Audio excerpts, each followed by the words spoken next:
Have you ever wondered what truly drives decisions within our federal agencies? Especially when, the stakes are sky high for national security and public well-being. We're taking a deep dive today into some pretty significant shifts, things reportedly happening across government departments, from defense all the way to public health. Yeah, and reports suggest there's this growing emphasis on political alignment. Exactly. And it seems to be challenging the, let's say, traditional prioritization of competence and expertise. Which raises some really crucial questions, doesn't it? It does. Questions about the impact on our military's readiness, the effectiveness of diplomatic efforts, even the reliability of essential health guidelines for, well, all of us. So what happens when ideological purity becomes like the main filter for leadership and policy? Is that pursuit of a particular political agenda maybe overshadowing proven experience? Merit within these federal agencies? Well, we've pulled together insights from quite a range of sources. We're looking at the Heritage Foundation, the Associated Press, Politico, various medical community reports too, trying to unpack these complex dynamics. We'll explore the real tangible implications for how our government functions and ultimately how it serves you. Coming up, we'll peel back the layers on these evolving policies. We'll look at specific instances and ask, what does this all mean for the very fabric of America's federal institutions? Okay, so let's unpack this, starting with the military. The Heritage Foundation argues quite strongly, actually, that diversity, equity, and inclusion DEI initiatives are, well, actively distracting the U.S. military from its core mission. Protecting the nation, yeah. It's a compelling argument they lay out. They focus on what they claim is a diversion of military spending towards these DEI efforts. Okay, spending. How so? Well, the Heritage Foundation points to a pretty significant increase in funding. The Pentagon reportedly got $68 million for DEI programs in fiscal 2022. $68 million. Then $86.5 million in 2023, and a really staggering $114.7 million was requested for fiscal 2024. Wow, that's quite a jump. It is, and they contend this money is essentially wasted, that these programs actually divide troops and pose a direct threat to national security. That's a very serious claim. But beyond the budget, the dollars and cents, what does this actually mean for the troops themselves, on the ground? How's it impacting the individuals serving? Well, if we look at the broader picture presented in these sources, there's a claim that top officials have allegedly set diversity quotas. Quotas for leadership. For general and leadership positions, yeah. And that they're potentially willing to sacrifice standards to achieve these quotas. The criticism being leveled is that it's starting to matter more, apparently, for officers to tick the right identity boxes than to, competently discharge their duties. So ability takes a backseat, potentially. That's the fear expressed. And this leads us to look at the training itself. DEI training is reportedly implemented across all military branches and academies. It's even considered a core competency. A core competency, like marksmanship or strategy? Well, that's how it's framed. Now, the Heritage Foundation claims this material teaches critical race theory. They describe that as a Marxist ideology viewing the world through an oppressor versus oppressed lens, and propagating concepts like white privilege, internal bias, and systemic racism. Again, this is their description of it. Right, their interpretation. Exactly. And what's maybe particularly unsettling, according to these reports, is that some academies reportedly implement these eyes and ears programs. Eyes and ears, what does that mean? It apparently means actively encouraging students to report private conversations, discussions that contradict DEI ideology. So we might be talking about a potential chilling effect on free speech, even within military academies. It certainly raises those questions, about having an open environment for discussion. And are these efforts also being linked maybe to the recruitment challenges the military is facing right now? They are, yes. Yeah. The Heritage Foundation draws a direct line. They correlate early DEI efforts back in the 1970s with a recruitment crisis then. Really? Back that far? Apparently. Yeah. And they argue the same pattern holds true today, as the military is, again, falling short of its recruitment goals or even lowering them. Okay. So their ultimate argument is pretty blunt. DEI does nothing to further the military's mission. Instead, they say it hinders it by promoting division, diverting crucial resources, and fostering anti-American ideology.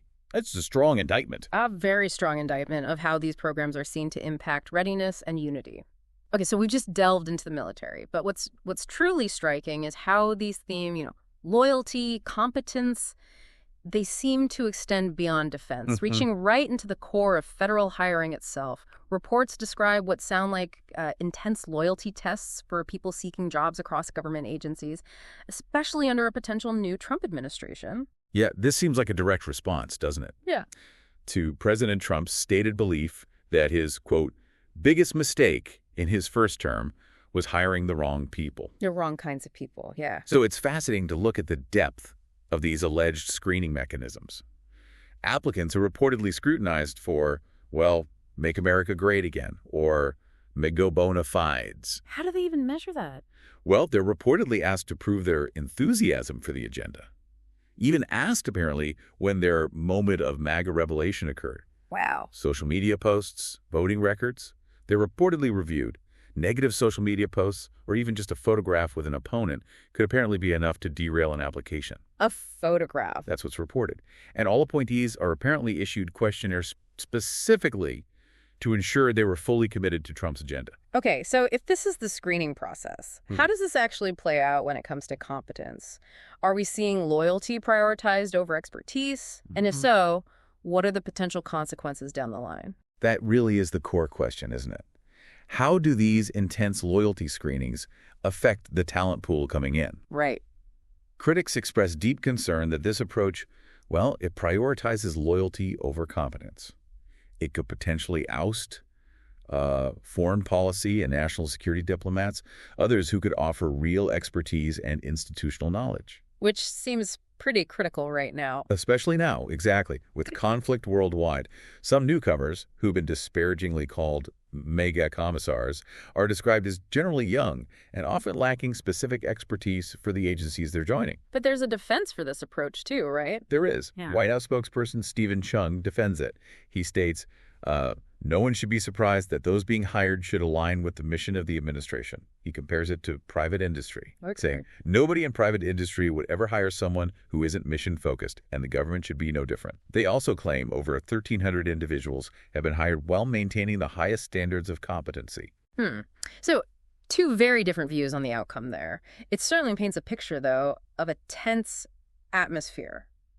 Career officials reportedly leery of voicing opinions, fearing retribution. Yeah, that's the reported climate. Hesitant to speak up on policy, personnel, definitely not politics. It makes me wonder then, how does this internal dynamic, this tension, maybe ripple outwards to how, say, the Pentagon interacts with the outside world? That's a good connection to make. Because, speaking of the Pentagon, they've reportedly suspended participation in all think tank events until further notice. You're right, that's another big shift.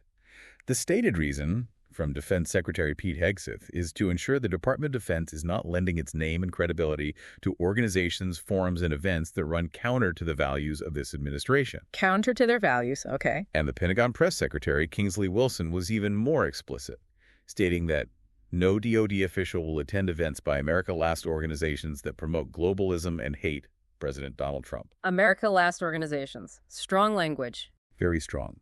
This included pulling officials from the Aspen Security Forum, which the Secretary's office believed, quote, promotes the evil of globalism, disdain for our great country, and hatred for the President of the United States. Okay, that's a very clear directive. So what are the specific implications then for the military's ability to, communicate, collaborate, especially with allies or in those critical strategic discussions? How does this policy actually affect their external engagement? Well, a key point highlighted by critics is this widespread concern that these new rules will leave the military feeling muzzled. Muzzled. Yeah, and further isolated from allies, significantly hampering their ability to communicate effectively and also to glean vital information from outside sources. Right, that informal exchange of ideas. Exactly. It also gives the appearance of partisanship to the Pentagon, which is an institution really intended to be largely apolitical.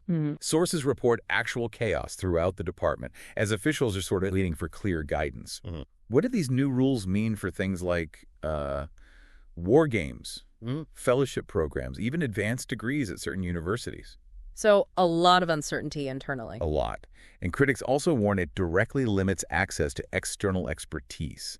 It strains international relationships. It might even impede tech startups from understanding Pentagon priorities. Which could affect future weapons development. Potentially, yeah.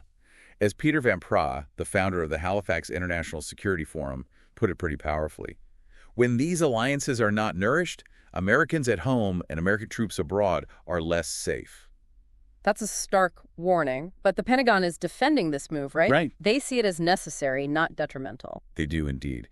Kingsley Wilson asserts that DoD officials attending think tank events is not a priority whatsoever at this Department of Defense. Not a priority. Nope.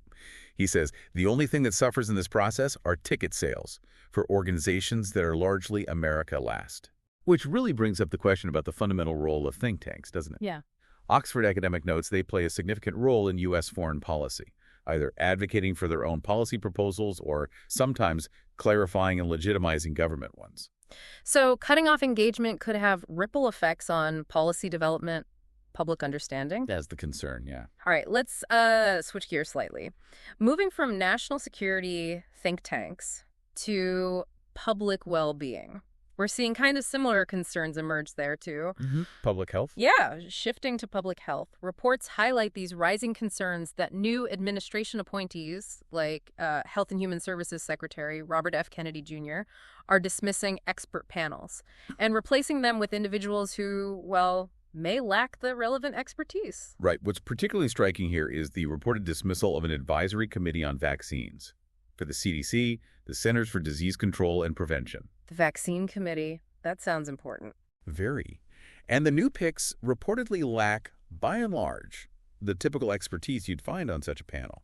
Now, medical groups, including the big one, the American Medical Association, AMA, are expressing deep concern About what specifically?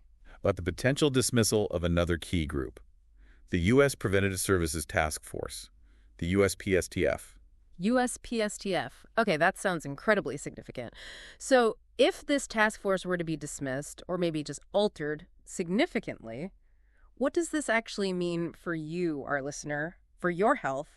What are the practical implications for everyday Americans? This raises a really critical question for every single American, honestly, because the USPSTF provides around 100 guidelines for preventive care. And what kind of things? Things like mammograms, colonoscopies, managing chronic diseases, Yeah. the basics of preventive health. These guidelines are widely considered the most trusted source for these recommendations. Okay, the gold standard, sort of. Pretty much. And crucially, they are tied directly to insurance coverage since the Affordable Care Act. Ah, so there's a direct link to what gets covered? Exactly. Critics fear that a new panel, maybe one less rooted in traditional medical expertise, might decide certain screenings are, quote, woke or discriminatory. Woke screenings. That's the language used in some critiques. And the fear is this could potentially lead to a sharp drop in early screenings if those vital services are no longer covered by insurance, which could mean worse patient outcomes down the road. That's a serious potential consequence. Has HHS responded? Well, an HHS spokesperson has indicated that no final decision has been made on how the USPSTF can better support HHS's mandate to make America healthy again. But the concerns, they definitely remain high in the medical community. Okay. So we've explored these shifts across military readiness, federal hiring practices, Pentagon engagement, public health panels. How do all these changes intersect with the rule of law? What are the broader implications for the very function of government? Constitutional principles, even. Well, what's fascinating here, or perhaps concerning, are the legal implications. Concerns are being widely raised about things like the Hatch Act. Remind us what that is. Sure, it generally restricts federal employees from engaging in certain political activities while on duty. So there are questions about that and about First Amendment rights, too, particularly regarding viewpoint discrimination and just general vagueness in both those loyalty tests we discussed and the Pentagon's ban on think tank engagement. So potential legal challenges. Potentially. Donald K. Sherman from Citizens for Responsibility and Ethics in Washington, CRW, for example, states that imposing such loyalty tests actually betrays the oath that the president took to preserve, protect, and defend the Constitution. Because, he suggests, loyalty is being prioritized over merit in a way that undermines those foundational principles. Additionally, the Pentagon ban, its reported lack of clear guidance and potential failure to follow the APA. The Administrative Procedure Act. Right, which dictates how federal agencies make rules that could make the ban vulnerable to legal challenges under administrative law. I see. So if we connect all these dots, looking at the bigger picture, the sources consistently seem to highlight a core theme, don't they? They really do. It's this potential erosion of competence and expertise across the board. Right, and the politicization of institutions that were traditionally meant to be, well, apolitical. Fostering internal division within agencies and even impairing international relations, as we saw with the Pentagon example. So ultimately, what's the bottom line, according to these analyses? Ultimately, these combined efforts are presented as potentially distracting the military from its primary mission, yes, but also leading to a broader decline in effectiveness across various government functions, and thus potentially posing a wider threat to national security and public welfare.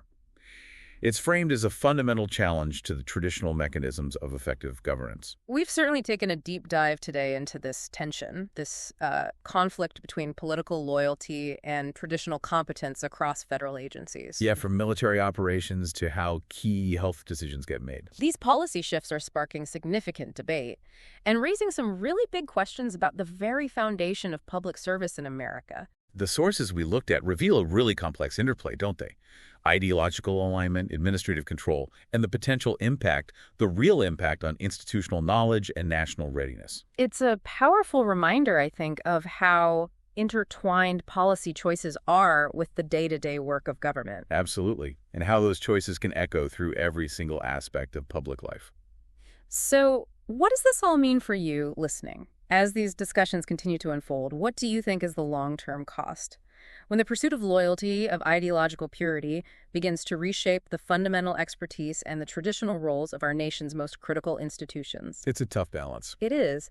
How do you weigh the importance of political alignment versus proven competence in those who serve our country? Something to perhaps mull over until our next deep dive.